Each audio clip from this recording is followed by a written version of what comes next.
Agora eu vou começar então a passar as perguntas para o Joe Salerno, que está aqui, se ele tiver. If you have some problem with the translator, let me know.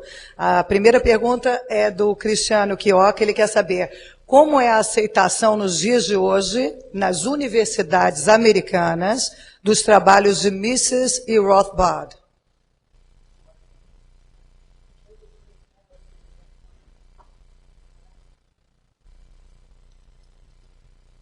Well, the question, Mises and Rothbard works. Well, I don't want to hear that. Their works are not accepted in the sense that they are on formal syllabi or the syllabus or the reading lists that the professors give out for the most part. There is no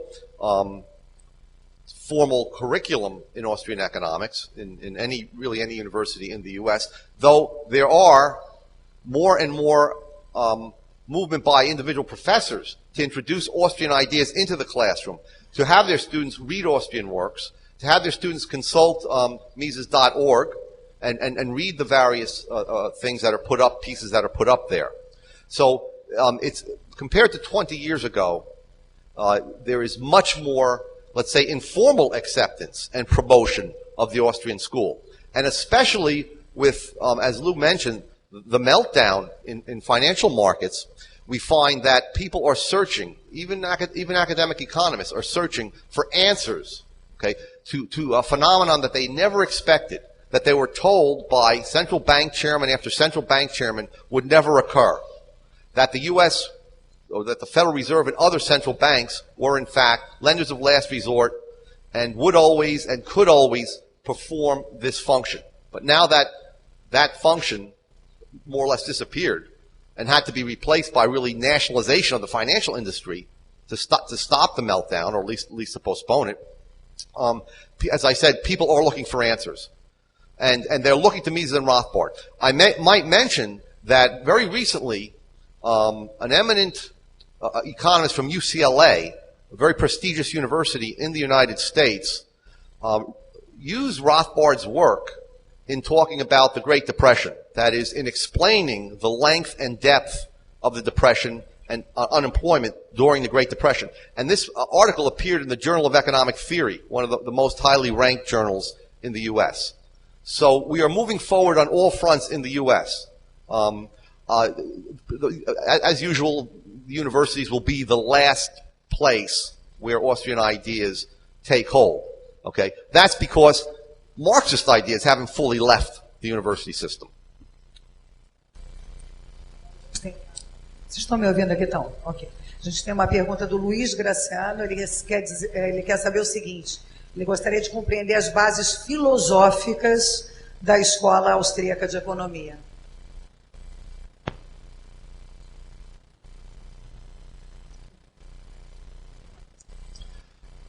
Okay, there are semantic differences between Mises and Rothbard on the foundations or methodological foundations of Austrian economics.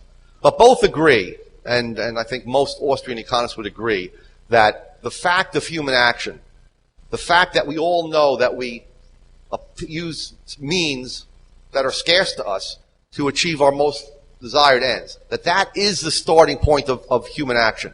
That is called the action axiom. Now, Austrian economists are usually accused of not being empirical, but that is one of the most, a fact that cannot be denied by anyone. It is empirical in a very raw and very true sense.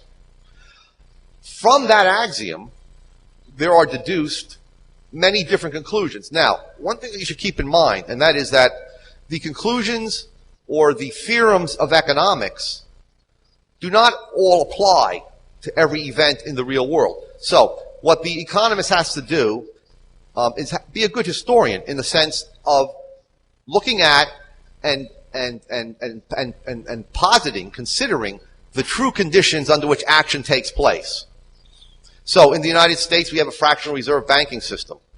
We have a lender of last resort in the form of the Federal Reserve System.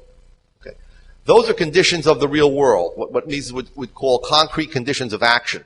you must integrate those into your reasoning to be able to explain the recent meltdown, for example. Okay, that is, you have to reason that there was moral hazard, that banks assumed, and other financial institutions assumed that there would be always be a bailout forthcoming if they made huge mistakes.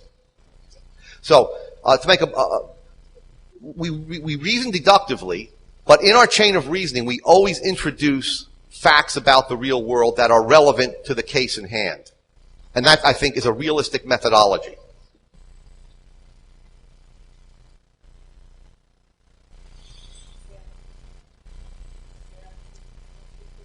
Oi, agora sim. O Sérgio, ele pergunta sobre as diferenças metodológicas entre, de um lado, Hayek e do outro, Mises e Rothbard, o quanto o senhor acha que elas contribuem ou atrapalham o pensamento da escola austríaca. Pode haver conciliação ou temos de escolher um caminho ou outro?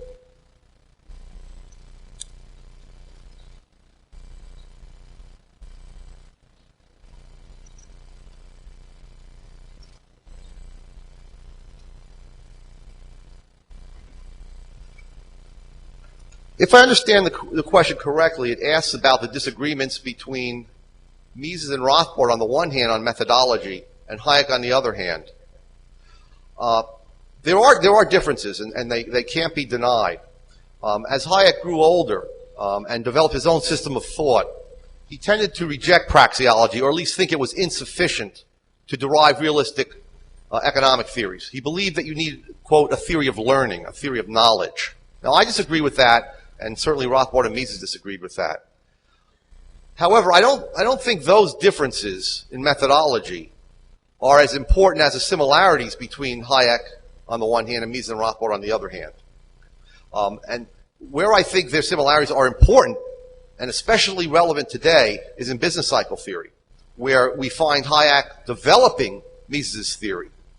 Okay. And not just developing it, but expanding it and giving it an exposition that was easy to understand in the form of structural production analysis.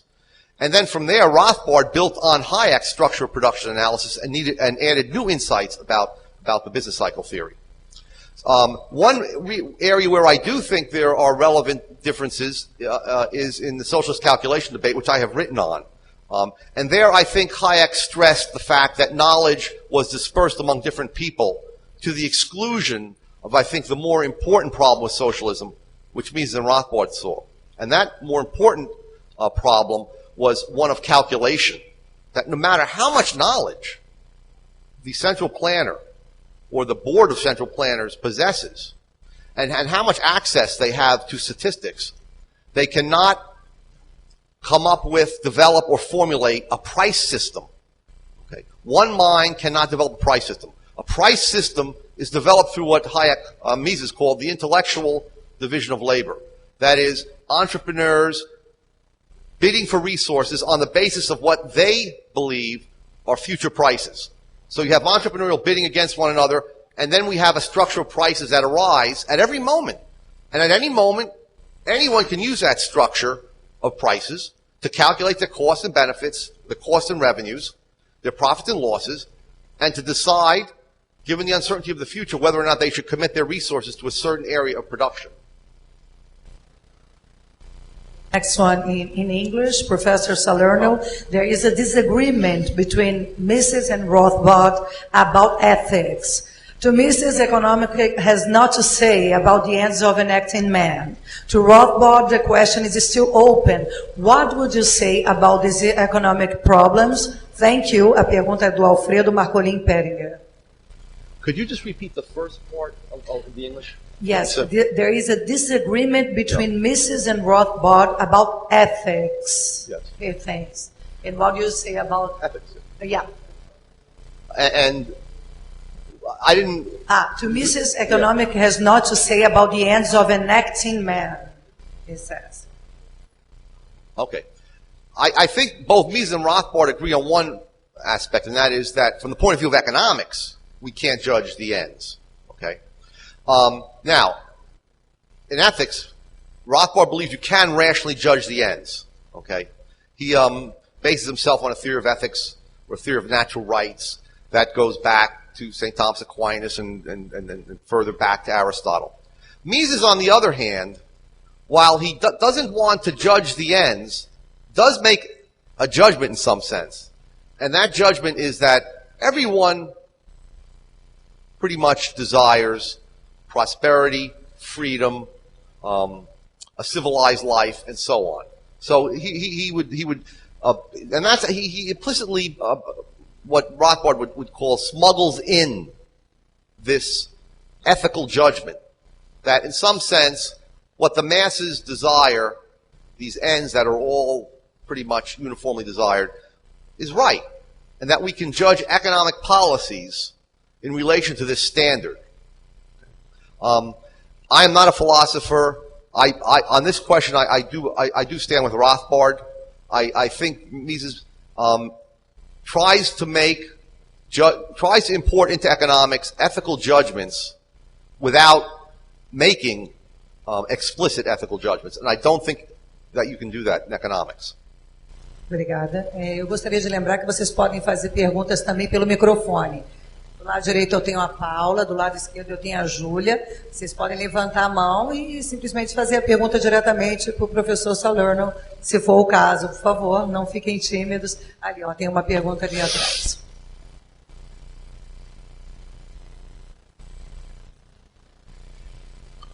Professor Salerno, o senhor é um acadêmico. E nós sabemos como Mises e Rothbard foram ignorados pelo mundo acadêmico, porque eles não estavam atrás do aplauso fácil. Aqui no Brasil, as universidades desconhecem a escola austríaca. A pergunta é, o que um estudante que gostaria de perseguir uma carreira acadêmica em economia austríaca deveria fazer?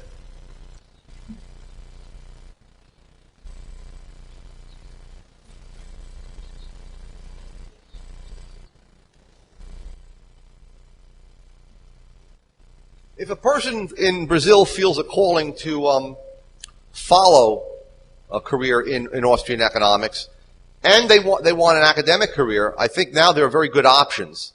And those options are, for example, to go to Europe, where we have Jesus Huerta de Soto in Spain, and where we also have Guido Hülsmann at Angers, a French university.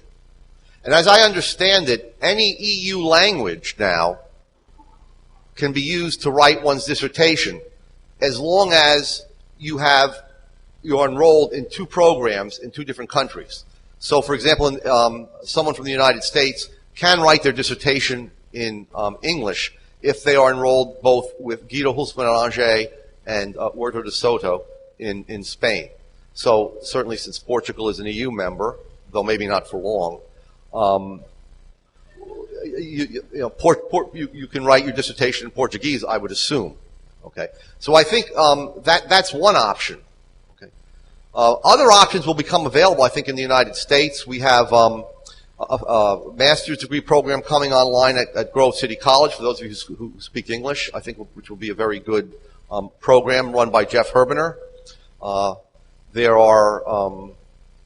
There's one other program that I wanted to mention. Oh, there's a program at the University of Detroit Mercy in which you can actually get, I guess is it a doctorate, Lou, now, or is it just the master's? Okay. And once you have obtained your master's, then you can follow the option in Europe. Okay. Then the coursework is more or less waived because you already have done the master's, and at least thus far in Europe, many programs allow you simply to write your dissertation for the PhD once you have your master's. Bom, eu devo lembrar que quando vocês fizerem a pergunta no microfone, o ideal é que vocês falem primeiro o seu nome e, se quiserem, uma instituição a que sejam ligados. Como eu sei que a última pergunta foi do Leandro Roque, ele é editor e tradutor do Instituto Mises Brasil, mas é bom sempre vocês se identificarem. Tem uma outra pergunta aqui.